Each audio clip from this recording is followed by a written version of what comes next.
Hello friends! Well, I thought I would show you my cloth that I am just now bringing off the loom.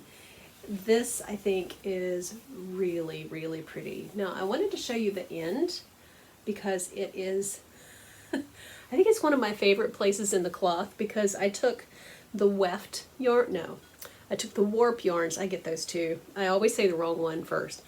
I took the warp yarns that go this way in the cloth and I snipped them up at the top and then began weaving them in, which is why I always get this diagonal piece at the end of my cloth. And I think it's really beautiful. I think it's really beautiful. So that's one of my favorite places in this cloth. And then the next section is has a lot of silk little pieces sticking out. I do this, you know, this, where are they? I cut silk scarves and stuff at about 1 inch and then weave them in. And so I really love how that turned out. And then this section has a lot more black in it because I was weaving in this section inspired by a piece of cloth that I have that I will eventually get around to making a skirt out of that has this fuchsia and this red and a little stripe of this kind of gold yellow in the pattern of the skirt. It's kind of a taffeta with these big poppies on it, and it's pretty amazing stuff. So this part of the cloth I wove to be used somehow in conjunction with that cloth. So I don't know if there's enough here to make a vest. I don't know if it'll be a handbag or what it'll be. It just, that's the section that I wove based on that cloth. And I gotta say, I love it. These are not my usual colors by any stretch, but I do love it. Okay, and then this section, I did the whole colorway thing that I love to do, and that is since the warp is purple on this side and yellow, gold, orange on this side, I like to weave with those same things and see what happens in the cloth. It's always been my fascination with weaving is how those colors interact together. Love, love, love that. And then this section, yeah, from here to here, I have a Noro bulky yarn that I wove in, just pieces of this. There's some parts of it that, some of the colors in here that I took out of the blend as I was weaving along. But I wove that along with a variegated thread. So I would put one shuttle through of the bulky wool and then one shuttle through of the fine stuff, sock yarn, the fingering weight stuff. And then back and forth, back and forth. So it's this cloth that's not quite as thick and bulky as a big bulky yarn usually would be, but it's got a lot of cool colors and a lot of cool striping in there. So now this is the part of the story where I have a little trepidation because the cloth currently is 28 inches. And when I put this through the washer and dryer, it will felt. And parts of it will felt more than other parts. And it will be a lot shorter and it will be narrower. You know, especially this section where there's this bulky wool. That's really going to shrink up. This is fingering weight wool, so this is really going to shrink. And then this is the wool of the warp along with a lot of cotton and silk. So this might not shrink as much, but there still exists the possibility that it's going to turn out a little bit like bacon. And then there's the end, which is pretty much 100% wool, so that's going to shrink up a lot. So as beautiful as it is, and as much as I want it to be felted, because that way I can cut it up without worry of it just disintegrating and fraying all over the place, even given that, I still have some trepidation about putting it in the washer. And I have thought about just wet finishing it, you know, just wetting it and letting it dry, kind of blocking it the way people who knit and crochet do. Same as felting it, and I don't get that super crazy soft, really thick cloth that's so wonderful to make things with. So I am a little, I don't know, I haven't quite decided if I'm ready for just throwing it in the wash. I mean, I think it's just a little bit fear, you know, and I don't want to be fearful, so maybe I just need to do it and quit my belly aching. One thing that happened this week is that my skin went crazy. I have a skin condition that I got a diagnosis a couple of years ago, and the diagnosis kind of feels a little like it's a kind of crappy. It doesn't fit me very well, I don't think. And so I was running out of the prescription skin ointment stuff they gave me, and I was trying to get in touch with the office, my dermatologist's office, and I called and left a message. I used their internet form. I, you know, over and over again, I used every available option to try to get through. And then the one time I did get through, I talked with a very condescending person who wasn't helpful and who literally hung up the phone before I got to ask the other question that I had. And the experience was not pleasant. And so I thought, you know, all I need is a prescription, and there is a clinic not far from my house, so, and it's a walk-in clinic. I don't even need to have an appointment. So I went, I got to talk to another doctor, gave me a whole different perspective on the skincare. She gave me a different diagnosis. She said, you know, research this and see if this sounds like it makes more sense. And basically what we're coming down to is it's an autoimmune condition. When I have a flare-up, I get these spots that itch like you would not believe. They blister and ooze and ruin your clothes, and it's awful. She gave me a prescription, and in the course of like has it been 2 days of using that prescription, I just feel like a completely different person. I can sleep, I can get up without that feeling like I'm clawing off my skin. The kind of usual routine that I do to try to get it under control, using CBD oil and the lotions that I make myself, that kind of thing. I haven't even needed to do that. So, you know, getting up this morning and just thinking, wait, my skin's not itching off the charts. You know, that has really made the start of this morning so much better than any other morning this week. And so I am so incredibly grateful. And that's my encouragement to you. If you've got a doctor's office that is not respectful, and they're not, you know, they don't really understand the whole value of customer service, they have different personalities. Some are very impatient and rude with you, and the place where I went is just really, they're really caring and helpful people. And so if you don't like the place you're going, remember, you are the consumer. You don't have to. This must be a theme for me.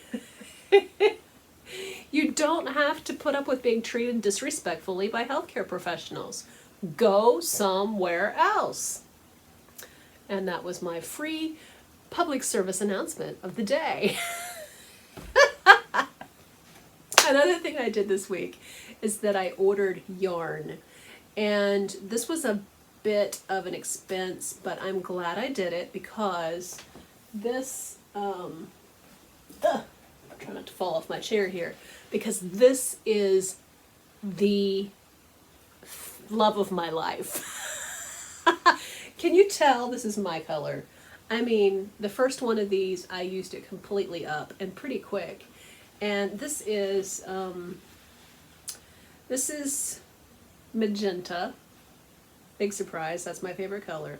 Highland Cone, and the maker of this is Harrisville Designs. Now, I know of 3 or 4 companies where I can get this. None of them carry the complete color line.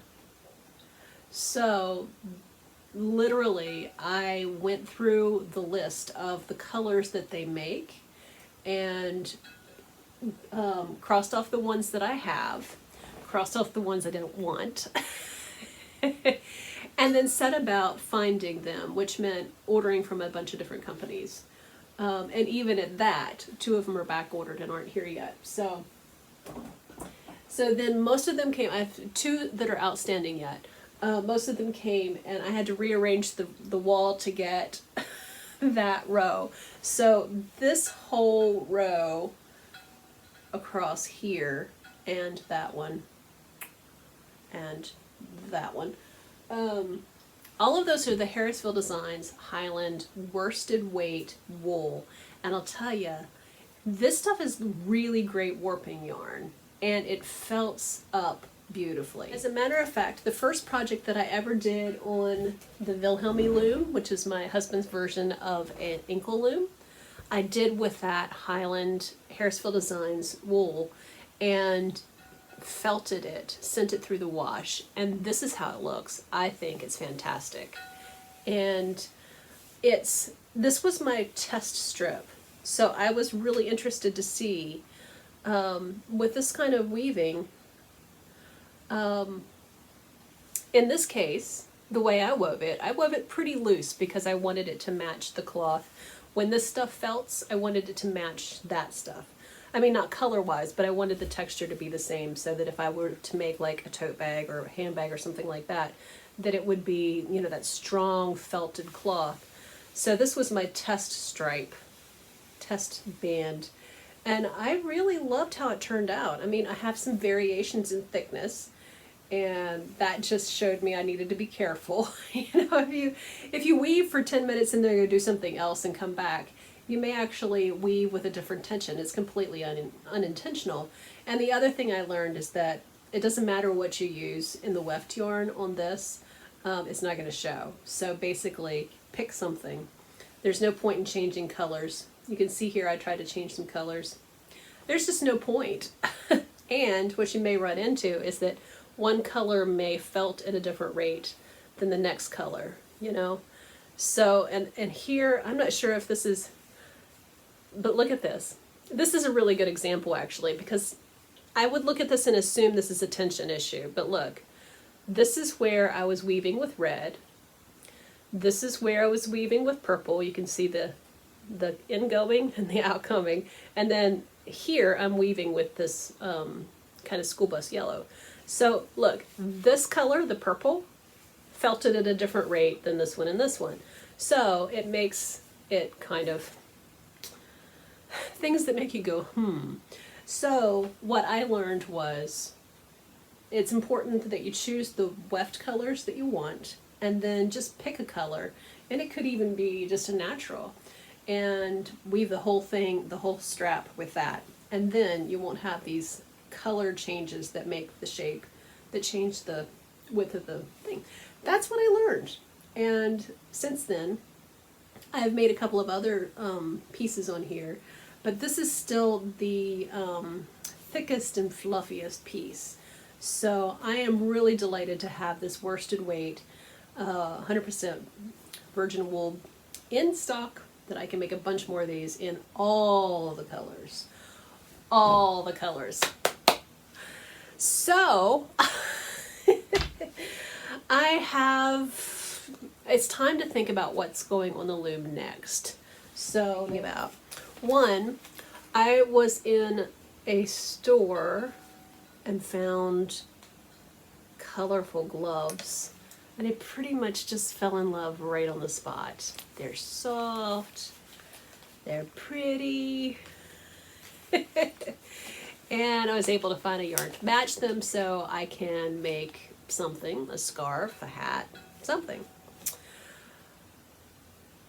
But this made me think about, okay, so I would like to weave, you know, I have kind of this foundational yarn. I would like to weave something wonderful to wear with my new winter gloves.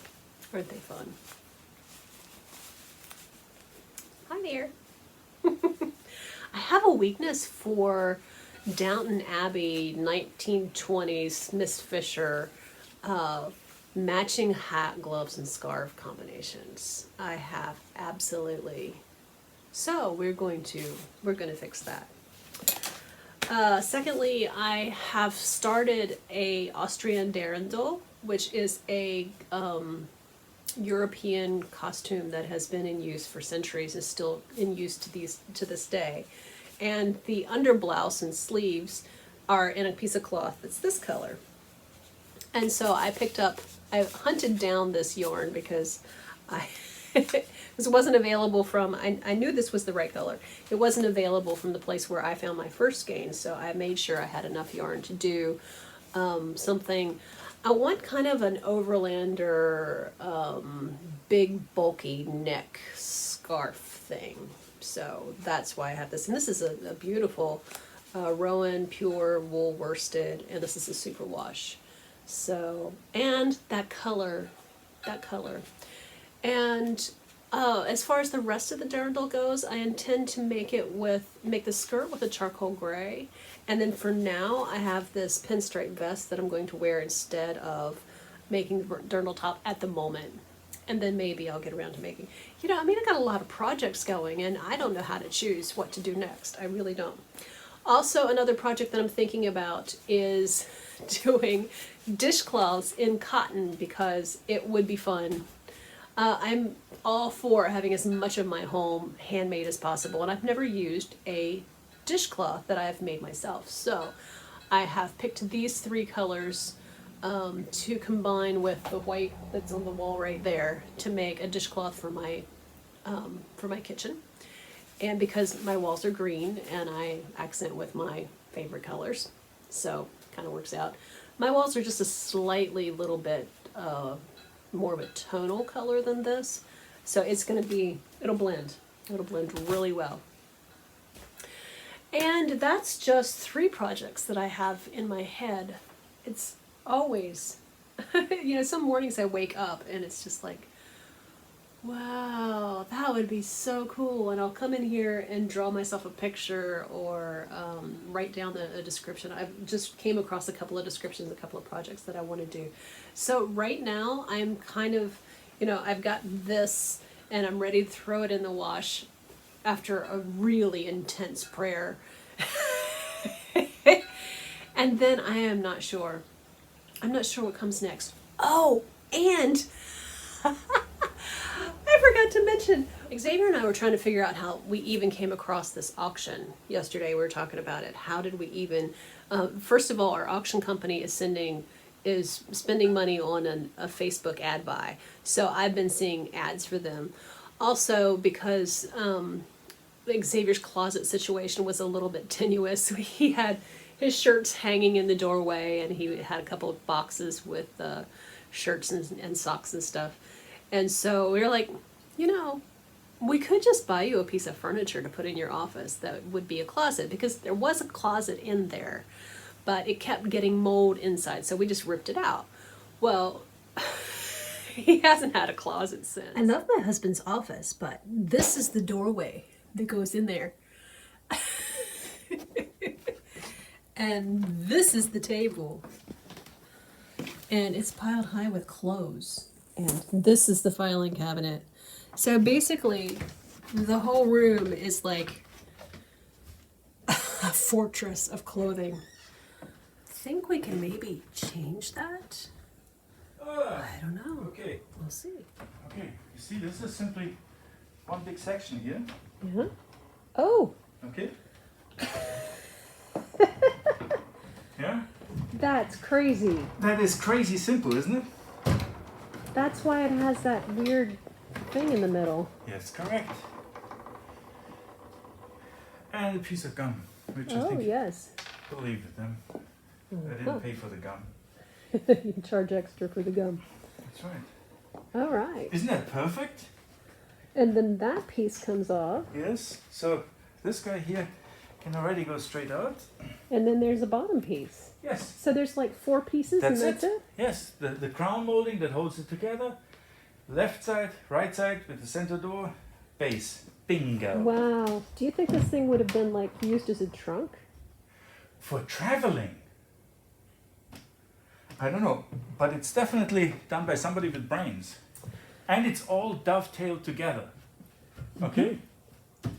Everything is dovetailed together. Let me see if I can. Can you see the joints? Pretty. Yes. Yeah? Okay. Now, All right.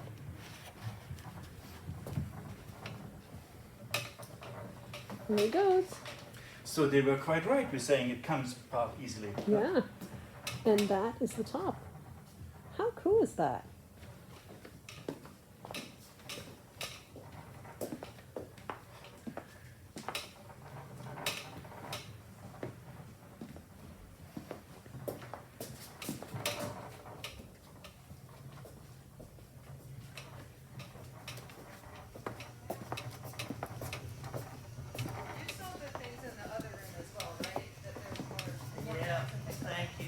Yeah. Well, we've taken out the drawer so that the handle, floppy handle, doesn't go into the glass. But now this peculiar molding up here, this little set on there, makes sense now because it's an automatic stop to keep the mirror from banging into the woodwork. How cool is that? Now let's take this thing off, shall we?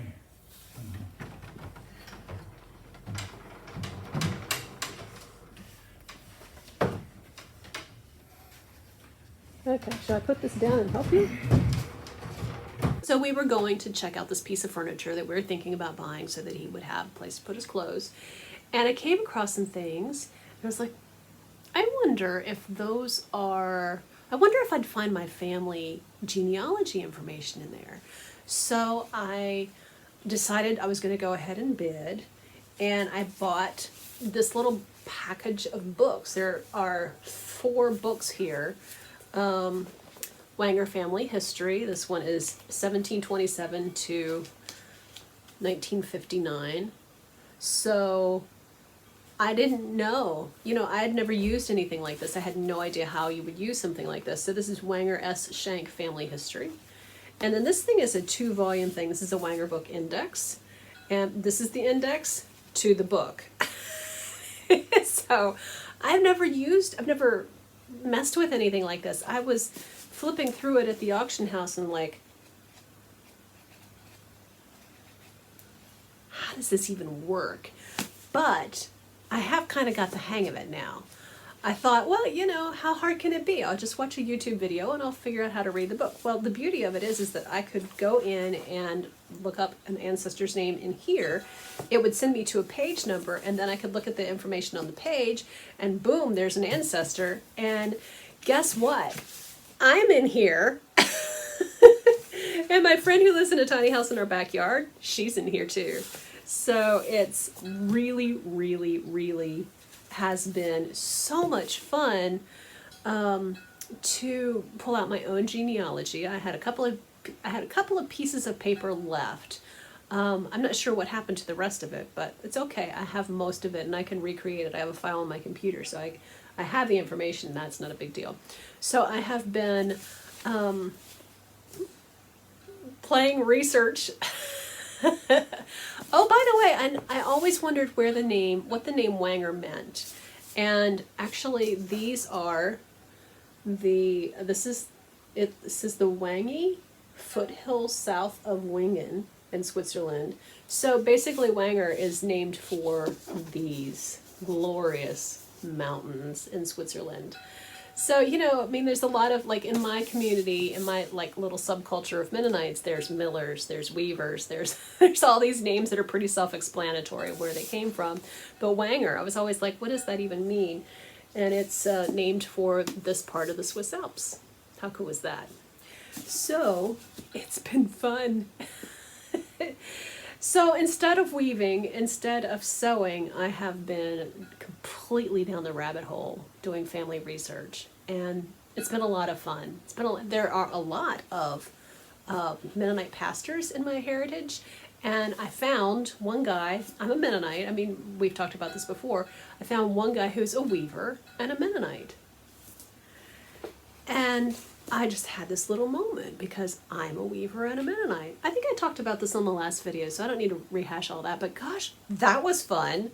I mean, there's a sense for me that I am, as a textile artist, coming home to something of myself. I'm coming home to a place that is it's in my DNA. There's a sense that this is just really cool. This is just really, really cool to find your ancestor. And, it just feels good. That feels good. So I don't know if I'm going to get any sewing done in the next week or so because I have the books. I think it'll be okay though. I think it'll be okay. So, I have all the projects. I have like a zillion projects. I have actually even been buying stuff for the various projects because I am so excited about them. And, you know, making sure that I have the yarn that I need in stock for this one and for that one and for the other one. And I bought a little bit of cloth here and there. And so I have like a whole winter full of projects in my workshop upstairs. And I got the genealogy all out. You know, the big dining room table that I have in my workshop upstairs that I intended to use for all the sewing projects. It's covered with books and little cards with the genealogical information on it. That's not quite how I expected to use that space, but you know, the lighting is good and there's space to spread out, so, you know, it just is what it is. So, yeah, how are you doing? Leave me a comment in the comments and let me know how you're doing. It's been kind of crazy, you know. We had an election here in the United States, and I had some concerns about whether that would be, whether it'd be some violence around that, and thankfully there doesn't seem to have been. I mean, yeah, there's a lot of crazy, but we kind of knew that was going to come. But I'm hopeful that there will be a new chapter written in this country and that we can find our way back to compassion.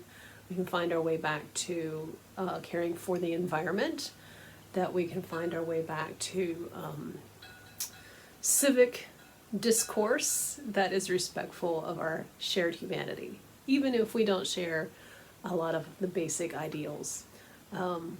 Kindness is still a thing, and respect for humanity is still a thing.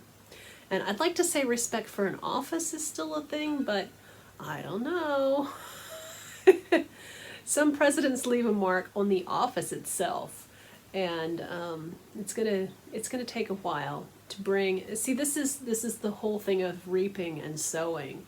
You know, if you sow chaos, if you sow ego, if you sow selfishness into the earth, it brings out such an amazing environment that is so toxic.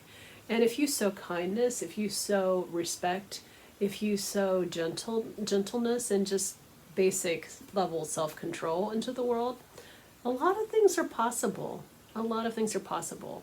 I think of all of the heroes of our lives, you know, John Lewis, Maya Angelou, Oprah Winfrey, people who in difficult times comported themselves with dignity. And these are my heroes. These are my heroes. These are our heroes, aren't they? So I think there is a better day ahead. There is a better day coming. We can clean up some messes. We can take care of the environment because that matters. You know, we were only given one earth, and destroying it completely so the next generation doesn't get the chance to enjoy it doesn't seem like a good way to steward what we've been given. So yeah, let's continue to care about each other and take care of the things that matter, you know? And in these times, like my mom's in hospice, and there's been this election, and there's been a lot of chaos and a lot of uncertainty. You know what? Sometimes it's okay just to take a break and just take it easy. And we don't have to be like all production all the time. It is okay to rest. It is okay to hibernate a little bit in the wintertime. It is okay to just take a step back and not let the pace get you. I mean, one of the things that I struggle with kind of on a continual basis is, oh, I didn't get anything done today. That sense that my worth is tied to what I produce, what I get done. And that's a mindset that I really need to do some shifting with, because that's probably really not helpful. I lose some of my contentment to that, and I want to work at that. And I'm so grateful that I was able to find a doctor who would help me with the skin condition. So that is a real gift to me this week, and that will take my stress level down a lot, because you know, when the body is unhappy, it's hard to keep an emotional even place. It really is. So take good care of yourself this week, and I'll be back soon to show you some of the crazy things that I'm up to. And, you know, or not. Maybe I'll just spend the next week in a couple of books and we'll show you genealogy stuff. Actually, you know, at that auction I also picked up some old pictures because they said that they were labeled. And I didn't take the time to look through them at the preview, because I just didn't want to be like sucked in by pretty pictures, you know. But so one of the projects on my list is to look up the names on the pictures in the index and see how they're related to me, because they probably are, let's face it, because there's a lot of Showalters and Wangers, and you know, I mean, a lot of these Mennonite names are, you know, we tend to be related just from the reality of a couple of people coming over on boats. Like one of my ancestors came over on a boat called Molly. I don't know why that cracks me up so much. Hello, Molly.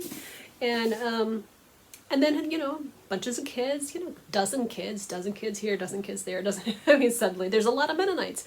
So, yeah, so that's family.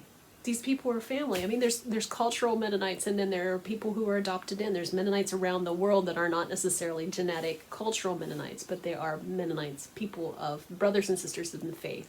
And so there's all kinds, and I am definitely a cultural Mennonite, but my heart is absolutely in love with the community of faith that are the Mennonites, which is worldwide, which is every color and every language, and that makes me really happy. I do not think of my cultural Mennonite heritage as an exclusive thing. It's for me it happens to be genealogical and cultural, but it is also a way of being peacefully in the earth and being respectful of the earth and her people. And so I think that's maybe a good place to leave it today. I have all the projects to do, and we'll see. But I think one of the first things I'm going to do is really say a prayer and then throw this in the wash. Or maybe not, or maybe I will, or maybe I won't. I don't know. You know what? It's going to be okay. Thanks for watching. I really appreciate it.